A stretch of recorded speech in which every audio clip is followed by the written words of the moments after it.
మెదక్ 4వ రోజు ఏడుపాయల ఆలయం మూసివేత. రాజగోపురంలో అమ్మవారి ఉత్సవ విగ్రహానికి కొనసాగుతున్న పూజలు.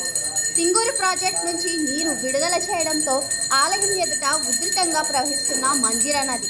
అమ్మవారి గర్భగుడిని తాకుతూ పరవళ్లు తొక్కుతున్న మంజీరా జలాలు.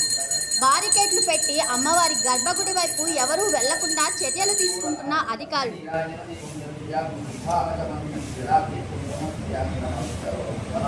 भवानी माता की जय।